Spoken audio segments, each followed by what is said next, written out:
बिस्मिल्लाहिर्रहमानिर्रहीम, अस्सलाम वालेकुम। आप देख रहे हैं पीएसएल स्पेशल स्पोर्ट्स वन की ट्रांसमिशन का एक हिस्सा। आज भी हम आपके सामने हाजिर हुए हैं, मैं और मेरे रेगुलर एक्सपर्ट शुएब मोहम्मद साहब।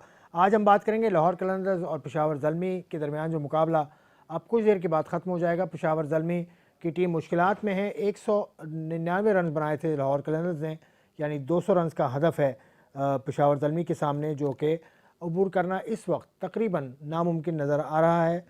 पेशावर ज़ल्मी की काफ़ी नुकसान हो चुका है, काफ़ी उनके जो इमिनेंट बैट्समैन जो थे वो आउट हो चुके हैं और इस वक्त बस रस्मी कार्रवाई चल रही है। लाहौर कलंदर्स ने पहले बैटिंग की और 66 रन की इनिंग्स खेली। फ़खर जमान ने 30 रन बनाए, कामरान गुलाम ने और 41 रन बनाए अब्दुल्ला शफीक ने। बॉलिंग में सलमान इरशाद 4 ओवर्स में 47 रन देकर 2 खिलाड़ी आउट किए। उसके अलावा एक एक विकेट हासिल की उस्मान कादिर और हुसैन तलत ने। और इस वक्त ये रस्मी कार्रवाई चल रही है।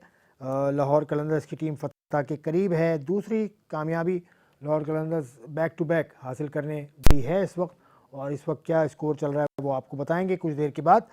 शुएब मोहम्मद साहब, अस्सलाम वालेकुम, कैसे तबीयत? वालेकुम सलाम जी भाई, सब अल्लाह शुक्र है। बहुत, आप कैसे हैं? खैर बस ठीक ठाक ठीक ठाक। ज़बरदस्त मैच चल रहा है। ज़बरदस्त मैच इस वक्त ऑलमोस्ट खैर on the verge of finish है और इस वक्त लाहौर की team on the verge of win है ऑफ कोर्स, लेकिन ये विन अपने आप नहीं आई।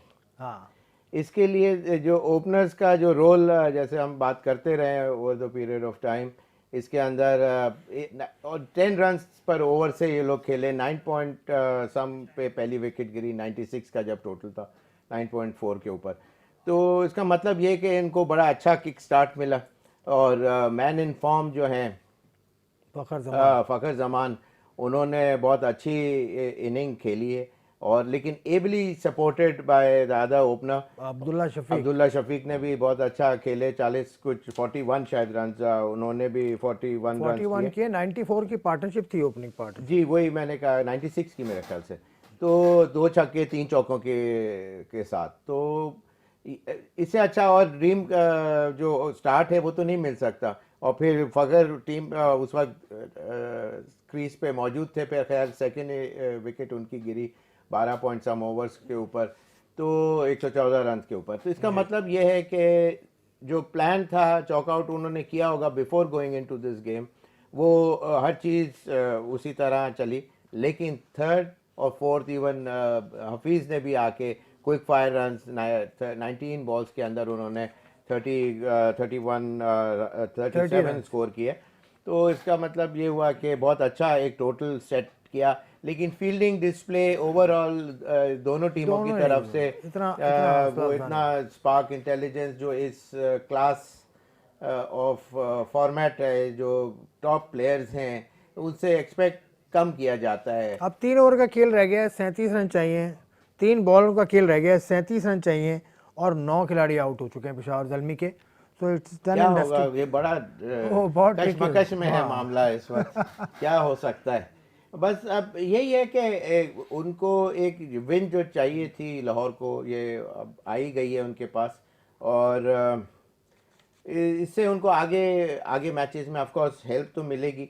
लेकिन ओवरऑल जो देखें कि इन्होंने अचीव की है ये इस चीज़ को अचीव किया है, जबकि पेशावर की टीम में बड़े अच्छे अच्छे top class player, Shoaib Malik जैसे और इस तरह के जो नाम थे, उनको डिबैकल करना, बैकफुट पे लाना मुश्किल काम था। लेकिन उन्होंने ये प्रूव किया। कल रात को मैं स्पेस सेशन में एक था अमेरिका और पूरी दुनिया से, तो उसके अंदर भी बात यही हो रही थी कि कौन सी टीम जीतेगी क्या। तो मैंने कहा मैं इस वक्त लाहौर की टीम को ही बैक कर रहा हूँ। अच्छा, आपने बैक किया था? हाँ, अच्छा, बैक ये किया था। हाँ, लाहौर के मुझे बॉलर्स का लगता है इसीलिए जीते हैं। लाहौर के बॉलर्स का कोई कमाल है। Lahore have bowlers of over 150 केस पेस, कंसिस्टेंटली इनके पास बॉलर ऐसे हैं। और डेविड वीज़ा ने हैट्रिक कर ली है इस वक्त। अच्छा। डेविड वीज़ा है सिक्योर्ड हैट्रिक, और ये पीएसएल में होने इस सीज़न में तो खैर पहली हैट्रिक है, लेकिन इससे पहले पीएसएल में हैट्रिक्स हो चुकी हैं। तो लाहौर मुकाबला जीत ही गया है। ये डीआरएस टाइम है, अब इसको रस्मी कार्रवाई है। ये पेशावर ज़ल्मी ने रिव्यू लिया है, अब देखना यह है कि रिव्यू कामयाब होता है कि नहीं। हैट्रिक भी इसी रिव्यू पर डिपेंडेंट है लेकिन बहुत 163 पॉजिटिव नज़र आ रहे हैं जी हाँ। तमाम प्लेयर्स, और उन्होंने जो मुबारकबाद दी उससे अंदाज़ा ये होता है कि जी हाँ, नो बॉल तो नहीं है, फ्रंट फुट नो बॉल तो ये नहीं है। अब देखना ये है कि रिव्यू में अंपायर क्या फैसला देते हैं। शुएब भाई, आपको क्या लगता है, अगर मिसिंग लेग लग रहा है जा रही है, लेकिन क्लिप तो ज़रूर कर रही है, क्लिप क्लिप कर रही है तो मीन्स आउट, हाँ क्योंकि क्लिप अंपायर्स कर का रही है, डिसीजन आउट। अंपायर का डिसीजन जो है वो मुझे ऐसा लगता है कि ये और बॉलर, क्योंकि ये हैट्रिक बॉल है, इसकी इंपॉर्टेंस ये है कि ये हैट्रिक बॉल है, it's going down the leg, missing या अच्छा मिसिंग थी। ओरिजिनल डिसीजन आउट था जो कि रिवर्स हुआ, अब रिवर्स हो जाएगा। और बड़ा डिसअपॉइंटेड नज़र आए डेविड वीजे, हाँ शोज ब्रजा थे अंपायर जिनसे ये फैसला हुआ। ये भी होता है क्रिकेट में, ये हिस्ट्री तो बन जाती कि हाँ। हैट्रिक की है हाँ, उन्होंने, अब हैट्रिक हैट्रिक भी इज मिस वन हो गई। बिग अचीवमेंट, इसमें कोई शक नहीं। और पूरी टीम इज डिजेक्टेड, पूरी हाँ, तो टीम। इसका मतलब इनकी यूनिटी ही शो कर रही है हाँ, कि ये ये इम्पोर्टेंट चीज़ है। अच्छा साइन है एक टीम के लिए कि एक एक प्लेयर दूसरे प्लेयर की दर्द को समझ रहा है कि और फील कर रहा है।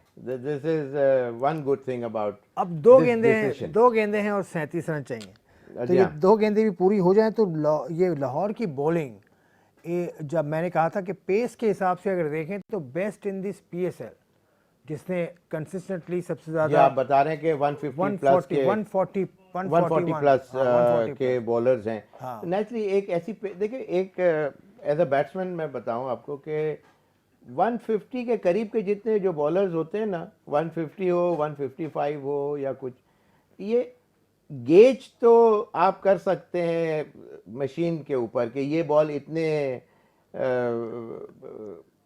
केस का है, स्पीड इतने की केम थी, का है। स्पीड की थी। लेकिन आप एज अ बैट्समैन देखें तो बैट्समैन को ये नहीं पता चलता इतना उस स्पीड के ऊपर कि ये उससे तेज थी या ये उससे स्लो बॉल थी, ऐसा नहीं होता है। सिर्फ मीटर के ऊपर वो बताता है कि 155 के की है या 148 की है। 29 रन से जीत गया लाहौर कलंदर्स मुकाबला, इट्स अ बिग अचीवमेंट और बिग बड़ा अचीवमेंट। टारगेट है। कल मुल्तान ने हराया था, 20 रन से मुल्तान जीता था, तो वो भी काफ़ी बड़ा मार्जिन था। ये भी बहुत बड़ा मार्जिन है, 29 रन का मार्जिन इज़ काउंटेबल, और लाहौर कलंदर्स के लिए बहुत अच्छी बात है। बैक टू बैक कामयाबी हासिल की है इन्होंने दूसरी, और लाहौर की बॉलिंग पर ही रही है, बॉलिंग की वजह से ही ये मुकाबला जीता जाता है T20 का ज़्यादातर। तो लाहौर के पास पेस बॉलर्स हैं, हारिस रऊफ़ है उनके पास, जमान है उनके पास, हाँ शाहीन शाह अफरीदी उनके पास हैं, तो ये 3 अच्छे पेस बॉलर उनके पास हैं।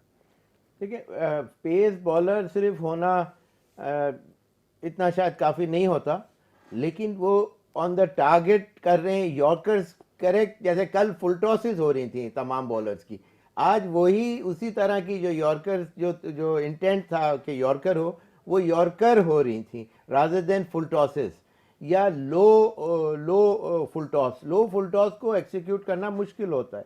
जैसे हैदर अली आउट होने से पहले छक्का मारा उनको नहीं, एक लो फुल टॉस में उनको नहीं हिट कर सके थे।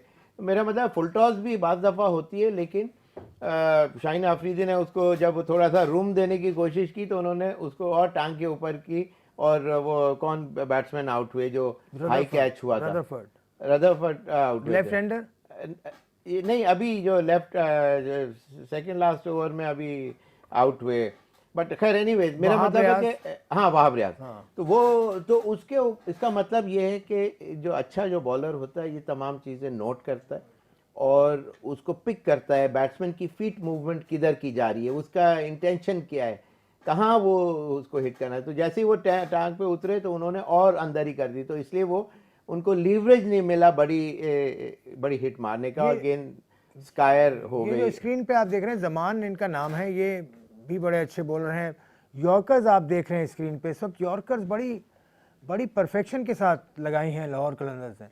ब्लॉक होल ने बॉलिंग बहुत अच्छी की है आज लाहौर। जी हाँ बिल्कुल, वो इसका रीज़न ये है कि डेफिनेटली आकिब उनके साथ हैं, उन्होंने आकिब तो शुरू से साथ है सर। नहीं अब कोई तो टाइम आएगा ना कि उसमें कोई बेटरमेंट या फिनेस जो है अपने प्लेयरों के अंदर नज़र आनी ही चाहिए। इतने सालों के बाद भी अगर नहीं आएगी तो फिर उसका क्या फ़ायदा। तो लेकिन ये कि जो प्लान होता है उसके ऊपर आप एग्जीक्यूशन नहीं मिले तो फिर ना कोई कोच कुछ कर सकता है ना कोई captain.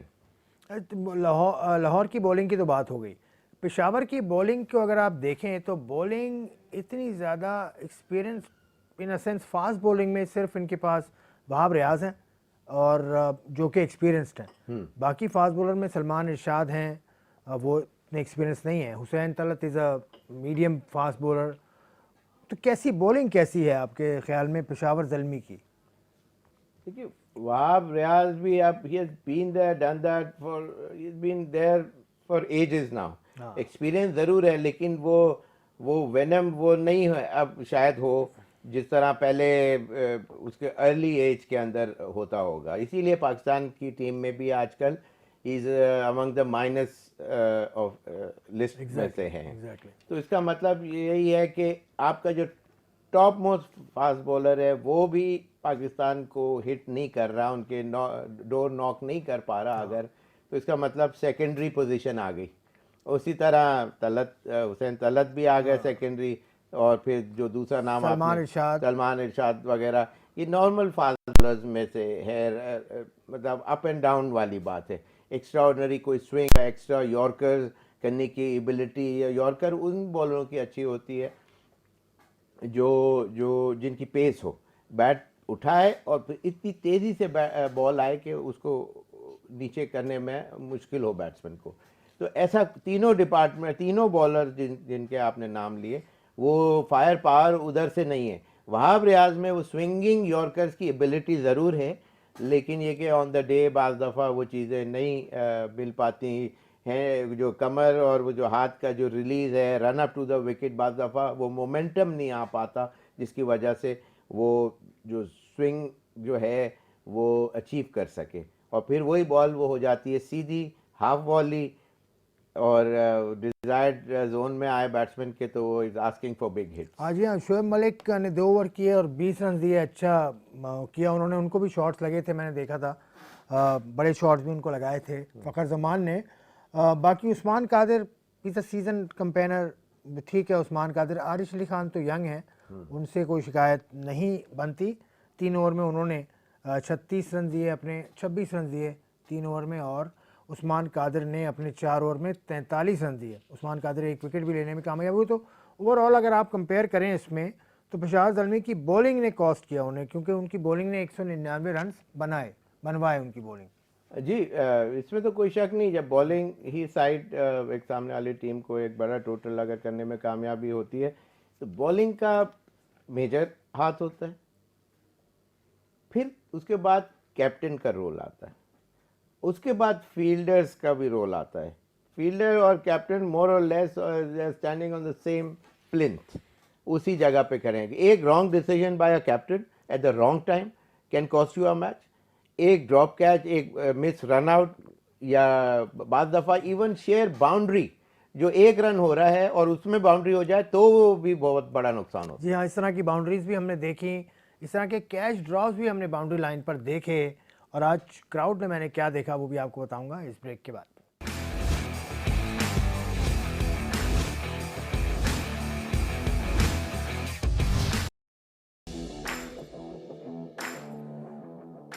Welcome back to sports one special. बात हम कर रहे थे इससे पहले पेशावर ज़ल्मी और लाहौर कलंदर्स के मुकाबले की। Lahore Qalandars outrightly one the game. Outrightly इसलिए कि बॉलिंग में लाहौर कलंदर्स को बहुत एज है as compare to Peshawar Zalmi, जो कि उन्होंने दिखाया और मुकाबला जीता। 199 रन पहले बनाए और उसके बाद आउट किया पेशावर ज़ल्मी को। इस वक्त हम चलेंगे सिंगापुर। सिंगापुर जाने की वजह क्या है कि एक टिम डेविड साहब हैं जो बड़े अच्छा खेल रहे हैं, तो उनका ताल्लुक सिंगापुर से। सिंगापुर में हमारे साबिक पाकिस्तान के खिलाड़ी मौजूद हैं जो चीफ़ एग्जीक्यूटिव ऑफिसर हैं, साद जंजवा साहब, वो हमारे साथ हैं। तो हम उनसे भी जानेंगे कि सिंगापुर में क्रिकेट कैसे चल रही है। अस्सलाम वालेकुम साद भाई, कैसे हैं आप? खैरियत? वालेकुम सलाम आसिफ भाई, आप कैसे हैं? ठीक हैं आप? बिल्कुल ठीक हूँ। मेरे साथ शुएब मोहम्मद साहब भी बैठे हैं, आप उनके साथ शायद खेले भी हैं पहले। तो पहले शुएब भाई आप कुछ पूछें, आप अपने यादें ताज़ा कर लें पहले, फिर आप बीच में यादें ताज़ा। बहुत खुशी हुई साथ भाई आपसे बात करते हुए। सिंगापुर बड़ी ज़बरदस्त जगह है और वहाँ क्रिकेट का पैशन तो बहुत अरसे से, जब आप वहाँ गए 2006 में गालिबन, अभी जैसे बताया आसिफ भाई ने, तो जी जब जी से जी। क्रिकेट वहाँ इतनी जोर शोर पे थी या आपने जाके शुरू कराई? शायद भाई जब मैं यहाँ पे सिंगापुर में आया 2006 के अंदर क्रिकेट तो थी, लेकिन इतनी ज्यादा नहीं थी। लेकिन with the passage of time जब क्रिकेट के अंदर हम सिस्टम लेके आते गए और खुद खेलते गए और खुद खिलाते गए, तो वो फिर आहिस्ता आहिस्ता जोन सा है वो क्रिकेट सिंगापुर में बड़ी अच्छी होती गई। और अभी तो सिंगापुर के अंदर जोन सा है वो हमारी जो वर्ल्ड रैंकिंग है वो 20वीं है हमारी। अच्छा। अच्छा, दैट्स ग्रेट। तो आपको वहाँ से गवर्नमेंट से कोई सपोर्ट मिलता है क्रिकेट टीम को, कोई किसी तरह का? और डेफिनेटली डेफिनेटली शुएब भाई बिल्कुल सपोर्ट मिलता है और गवर्नमेंट हमें पूरी बैकिंग करती है। अच्छा, ये थोड़ा सा इसके बारे में बताएं। टिम डेविड सिंगापुर से हैं, ये कहाँ से डिस्कवर हुए, किस तरह से डेवलप हुए, किस तरह से इन्होंने क्रिकेट खेली है अपने? आसिफ भाई टिम डेविड जोन से हैं, he is a born Singaporean. और इनके फादर जोन से हैं, उन्होंने भी सिंगापुर को रिप्रेजेंट किया हुआ है। मेरे ख्याल में 1997 के अंदर आईसीसी वर्ल्ड कप क्वालिफायर था कोई। तो उस वक्त ये 4-5 साल की उम्र में थे, तो ये ऑस्ट्रेलिया वापस चले गए थे। लेकिन जब वहां पे खेलते रहे हैं, वहां पे ऑस्ट्रेलिया में खेलते रहे हैं, और जब हमारा 2019 के अंदर जब T20 वर्ल्ड कप क्वालिफायर के लिए सिंगापुर एशिया राउंड खेल रहा था, तो उससे इनके फादर से राब्ता किया, इनके साथ हम टच में थे। तो फिर वो उनको हम सिंगापुर लेके आए हैं और उसके बाद वहाँ पे वो खेले, उन्होंने बड़ा अच्छा परफॉर्म किया। ICC Asia T20 world cup qualifier, उसके बाद फिर हम ग्लोबल क्वालिफायर में गए जिसमें हम जिम्बाब्वे से जीते थे, सॉरी स्कॉटलैंड से जीते थे। तो बड़ा अच्छा परफॉर्म किया उन्होंने। फिर हम T20 वर्ल्ड कप क्वालिफायर अभी जो जुलाई में है वो खेलने जा रहे हैं, उसके अंदर भी टीम डेविड हैं हमारे साथ। तो टिम डेविड के अलावा कोई और बॉलर हो, कोई और बैट्समैन हो, कोई विकेट कीपर कोई है ऐसा सिंगापुर में जो आ रहा है आगे? जी आसिफ भाई डेफिनेटली हमारे पास जो विकेट कीपर है मनप्रीत सिंह हैं, अभी वो लंका प्रीमियर लीग में भी उनका नाम था। उसके अलावा हमारे पास जनक जनक प्रकाश हैं, वो अभी एवरेस्ट प्रीमियर लीग खेले हैं। नेपाल में? और मजे की बात है कि जो सिंगापुर के जो नेशनल कैप्टन है अमजद महबूब, वो पाकिस्तान से ही हैं। अच्छा, पाकिस्तानी इंडियन ही चला रहे हैं क्रिकेट जहां भी हो रही है, ऐसा लगता है। आपको पता ही है पाकिस्तान और इंडिया जो सा हर जगह पे छाया हुआ है। तो और कोई बायलैटरल सीरीज किसी मुल्क के साथ प्लान कर रहे हो या करने की ख्वाहिश हो आपकी? आसिफ भाई हम रेगुलर जो सा है बायलैटरल सीरीज खेलते हैं, नेपाल के साथ खेलते हैं, हम मलेशिया के साथ खेलते हैं। अभी कोविड से पहले हमारे बड़े प्लानिंग थी, क्योंकि 2017, 18, 19 के अंदर जो सा है क्रिकेट सिंगापुर की बड़ी चेंज हुई है। और एकदम हम जो क्वांटम लीप जो सा है इसके अंदर आया, क्योंकि डेफिनेटली जब आप किसी सिस्टम में इन्वेस्ट करते हैं, यूथ पे इन्वेस्ट करते हैं, और उसका एक टाइम आता है, तो इस 2017, 18, 19 हमारा बड़ा अच्छा टाइम आया। फिर हमने बहुत प्लान किए, लेकिन कोविड आ गया आसिफ भाई, जिसकी वजह से सारी चीजें होल्ड पे चले गई। अरे शुएब भाई, आप मतलब as a test cricketer, ex test cricketer, आप क्या मशवरा देंगे इस तरह की इमर्जिंग कंट्रीज़ को? कभी जाना हो आपका, कभी मौका आपको मिले, तो आपका क्या मशवरा है, किस तरह से क्रिकेट डेवलप होनी चाहिए वहाँ पे? नहीं देखिए, ये जो जो भी चीज़ कर रहे हैं वो I am sure 20th position पे अगर हैं वर्ल्ड में, तो एक ऑलरेडी एक अच्छी फुटिंग, ग्राउंड फुटिंग अच्छी स्ट्रांग है, इसमें कोई शक नहीं। लेकिन ये कि विन के लिए जाहिर सी बात है कि आपका अप द लैडर आईसीसी की रैंकिंग में जब ऊपर आएंगे तो फिर इनको अच्छी टीमों के अगेंस्ट मैचेस मिलेंगे, अच्छे प्लेयरों के अगेंस्ट टफक कंपटीशन जब होंगे, चाहे वो आईसीसी के हों या अपने ओन तरीके से बोर्ड को, दूसरे बोर्डों को रिक्वेस्ट करके जितने टूर्स करेंगे, जितने टूर्स करेंगे मुश्किल जगह पे अपने से बेटर टीम के अगेंस्ट जब खेलना शुरू करेंगे, काफ़ी फ़र्क हो दोनों टीमों में, तो फिर वहाँ इनकी टीम को पता चलेगा कि वो कितने डीप वाटर्स में हैं, और वहाँ उनको जो सस्टेनेबिलिटी जो है among the players, confidence restore होगा, एक भी अगर परफॉर्मेंस होगी तो उस दिन वो प्लेयर 2 सीढ़ियाँ चढ़ेगा कॉन्फिडेंस लेवल के हिसाब से, और फिर वो आइंदा जब कंपटीशन होगा तो उसके अंदर डेफिनेटली उसकी परफॉर्मेंसेस इस तरह धीरे धीरे ऊपर आती जाएंगी। इस तरह 4-5 प्लेयरों का होगा तो टीम फिर जीतना शुरू हो जाएगी, और फिर दूसरी टीमें वीकर स्टांस के ऊपर नज़र आएंगी और आप उनके ऊपर भारी नज़र आएंगे। तो हमेशा जो मुश्किलात में जब इंसान खेलता है, जितनी मुश्किलात में फिटनेस लेवल जब 200% का होगा, then only your mind comes to 100%। Mental fitness जब आती है जब आप 200% मेंटली फिट हो, वरना इफ्स एंड बट्स के ऊपर या बहुत दुनिया का फास्ट बॉलर है मैं कैसे खेलूंगा, इस तरह के डाउटफुल क्वेश्चंस आपके वो आते हैं। और एक पॉजिटिव वाइब जब आती हैं जब आपका कॉन्फिडेंस लेवल हो एक्सट्रीम पे हो और आपने उसकी प्रैक्टिस की भी हो, रिचुअल किया हुआ हो उस फास्ट बॉलिंग को फेस करने के लिए, तो उसके जो भी टैक्टिक्स होती हैं, एप्लॉयज होती हैं, और वो नेचुरली आई एम श्योर अच्छे अच्छे लोग इनको बताते होंगे, तो उससे डेफिनेटली फायदा होगा। अच्छा साथ में कोचिंग का मैकेनिज्म वहाँ पे क्या है? प्रॉपर कोच है और एकेडमी है वहाँ पर? कुछ स्ट्रक्चर बना हुआ है नीचे तक सिंगापुर में?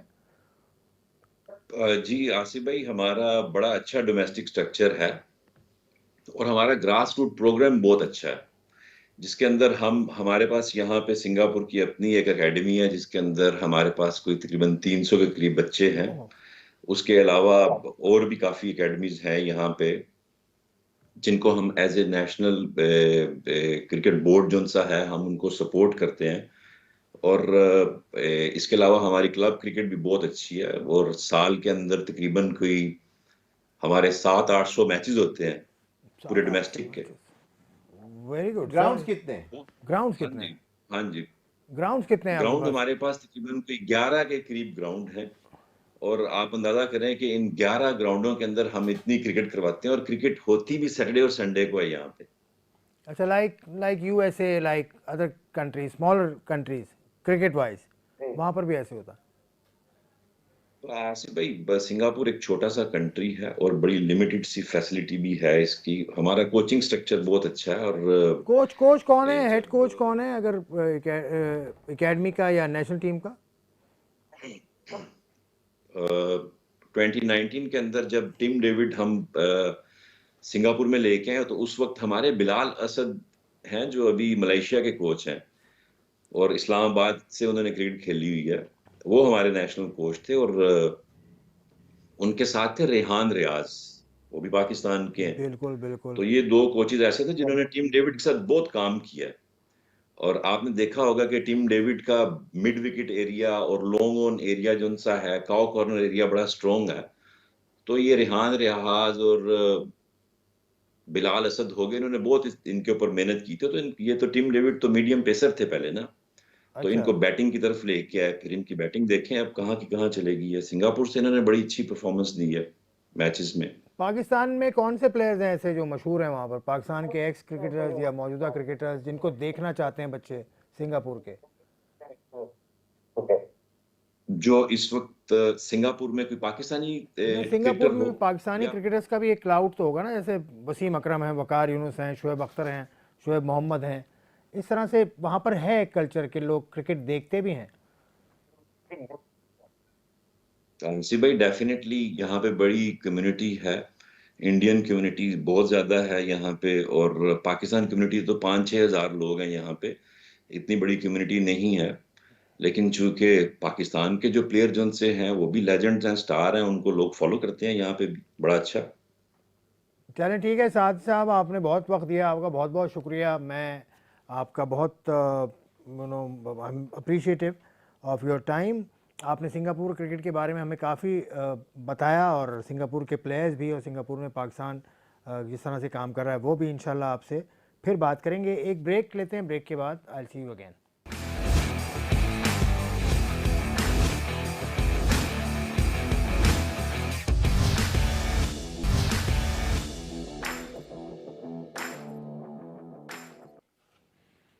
स्पोर्ट्स वन में एक मरतबा फिर खुशामदीद। आप साद जंजुआ साहब को सुन रहे थे जो चीफ एग्जीक्यूटिव ऑफिसर हैं सिंगापुर क्रिकेट के। वहाँ जाने की ज़रूरत क्यों पेश आई मैं आपको फिर बताता हूँ। टिम डेविड को आप सब जानते हैं, पूरा पाकिस्तान उनको जानता है। वो सिंगापुर की पैदाइश हैं, सिंगापुर में क्रिकेट उन्होंने आगाज़ की, उसके बाद ऑस्ट्रेलिया गए, ऑस्ट्रेलिया से फिर वो वापस सिंगापुर के लिए बड़े मुकाबले उन्होंने खेले, और उनके वालिद साहब भी इंटरनेशनल क्रिकेटर थे फ्रॉम सिंगापुर। तो ये सब बातें मुझे नहीं पता थी पहले, वो साथ जंजुआ साहब ने बताई। उनको बुलाने का यही मकसद था, और सिंगापुर में जिस तरह से क्रिकेट चल रही है, जिस तरह से पाकिस्तान का कंट्रीब्यूशन है, वो सब साथ साहब ने बताया। अब आ जाइए शुएब भाई, एक आज इशू हुआ सरफराज अहमद साहब के साथ। सरफराज अहमद ने एक ट्वीट किया, वो ट्वीट खैर मैं नहीं दिखा रहे अभी, लेकिन सब ने देख ही लिया। वो ट्वीट उन्होंने किया कि जिन्होंने पाकिस्तान के साथ ज़्यादती की या पाकिस्तान को जिस तरह से बेचा या इस तरह का लफ्ज़ इस्तेमाल किया, वो अगर मेरी इंटेंशन से बात करेंगे तो ठीक नहीं है। ये ट्वीट उनका चल ही रहा है सरफराज अहमद का। तो ये क्या, किसकी तरफ इशारा था, पहले तो आप ये अंदाज़ा से बताएं अपने, और दूसरा ये कि क्यों कहा उन्होंने ऐसा। नहीं, वो कंट्रोवर्सी बिल्कुल न्यूज़ में भी आ रही है कि सलमान भट्ट साहब ने कुछ कहा ऐसा बात के उनको चीखना नहीं चाहिए या इस किस्म की बात एज अ कैप्टन। और हसनैन या कौन सा एक दूसरा, हसनैन नहीं, दूसरा एक कोई फास्ट बॉलर है, उसका भी उन्होंने मेंशन किया था कि वो कोई पर्टिकुलर प्लेसमेंट चाह रहे थे। उन्होंने कहा कि नहीं, ये सही नहीं है, मैं कैप्टन हूँ, मैं बताऊंगा कि कौन सी फील्ड, इस तरह का। तो और उनका जो शायद हो सकता है कि उनका, सलमान का ये कहना था कि शायद वो इस तरह हार्श नहीं होना चाहिए प्लेयरों के साथ। देखिए, मेन चीज़ मैं ये देखता हूँ कि पहली बात तो ये कि एक कल का बच्चा जो है वो आके अपना आंखें नहीं दिखा सकता एक सीनियर को, एक उसके सरफराज कैप्टन को आंखें नहीं दिखा सकता, आंखें नहीं दिखा सकता। वो उसके सामने अगर देखिए, captain is the soul authority, वो फाइनल अथॉरिटी है ना, कि प्लेसमेंट क्या होगी कोई उससे नहीं पूछेगा कि ये क्या आपने गलती की। वो कैप्टन से, कैप्टन का नाम आता है, तो captain is the one who is on the driving seat. और इतना आप आज अगर इजाज़त देंगे एक बच्चे को कि हाँ जी इससे कोई फ़र्क नहीं पड़ता, तो कल कोई और खड़ा होगा और कल कोई और बात होगी, हो सकता है इससे बड़ी बात कर दे वो। आज तो उन्होंने सिर्फ इंटेंट शो किया कि उन्होंने कि जी मुझे ये चाहिए, तो उसको मजबूरन बोलना पड़ा। ऐसी नौबत नहीं आनी चाहिए, पहली बात ये। दूसरी बात ये कि बोर्ड को इसका ज़रूर वो लेना चाहिए कि इस तरह यंगस्टर्स या एक कैप्टन के ऊपर अगर आप किसी भी तरीके से नाखुश हैं, तो आप अपनी हायर मैनेजमेंट को बोलें, अपने कोच को बोलें, अपने मैनेजर को बोलें, इस तरह की चीज़। तो ये चीज़ ऑन द फील्ड, ये चीज़ वो डाइजेस्टेबल नहीं होती।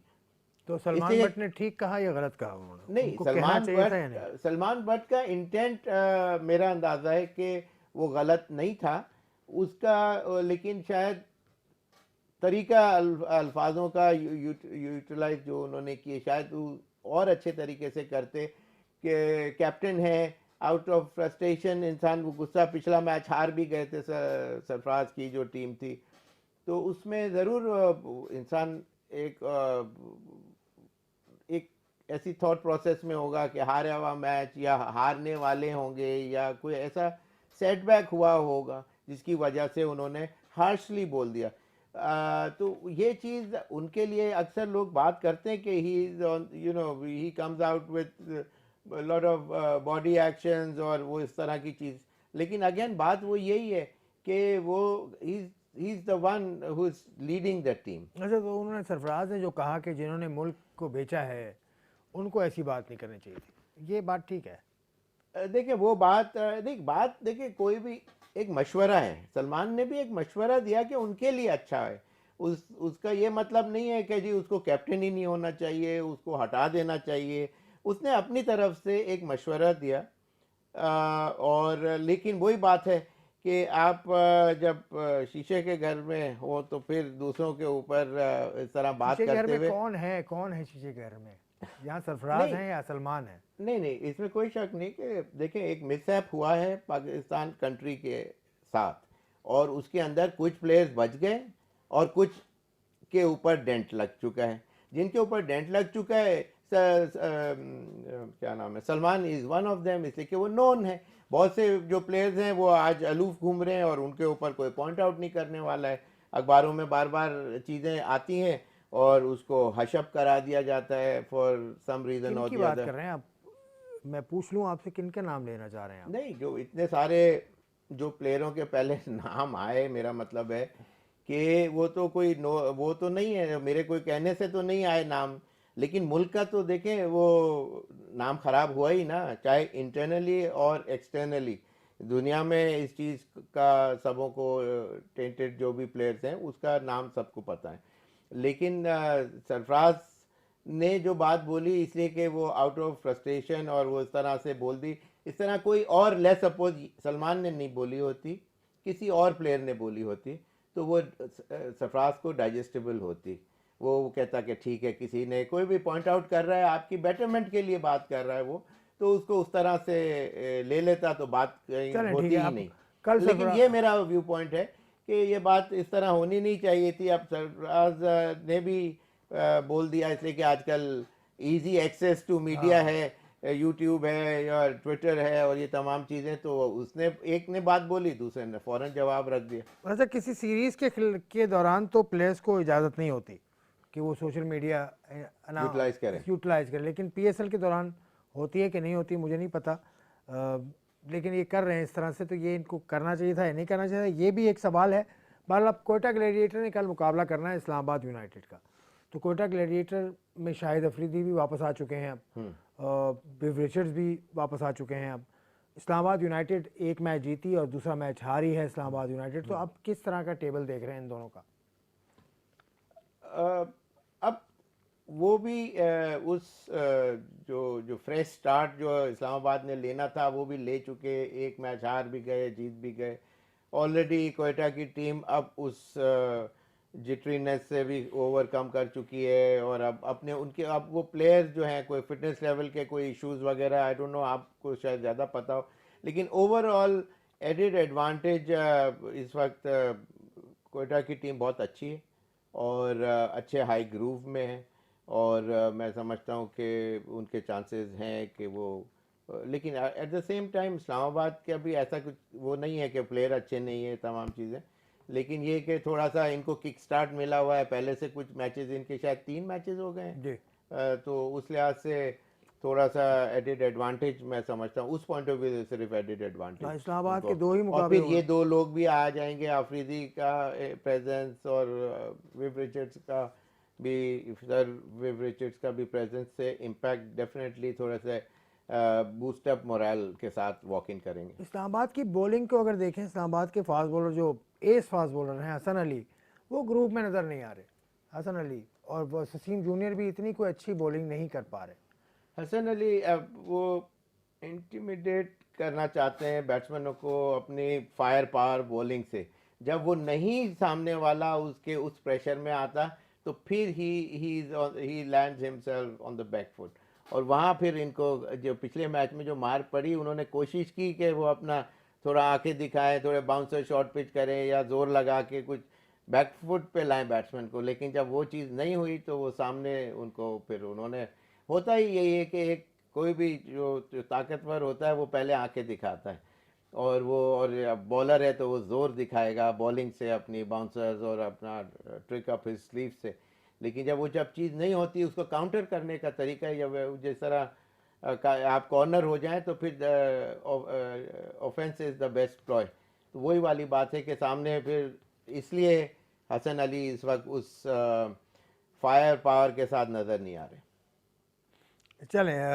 आज का प्रोग्राम ख़त्म करने का वक्त आ गया है। 3 बातें हमने डिस्कस की इस प्रोग्राम में। एक तो मैच था, एक सरफराज अहमद का इशू था और एक हम गए थे सिंगापुर, जहां हमने बात की साद जंजवा साहब से, जो चीफ़ एग्जीक्यूटिव ऑफिसर हैं सिंगापुर क्रिकेट के। ये हमारी रिवायत है स्पोर्ट्स वन की कि हम दूसरी जगह पर भी जाते हैं, हमारा होराइज़न कोशिश करते हैं कि हम ज़रा बढ़े, तो ये हम कोशिश जारी रखेंगे। कल किसी प्लेयर से मैं कोशिश करूँगा कि आपकी बात करवाई जाए किसी टीम के प्लेयर से। तो कल तक के लिए इजाज़त चाहते हैं हम दोनों, और मैं और शुएब मोहम्मद आप से फिर मिलेंगे। खुदा हाफिज़।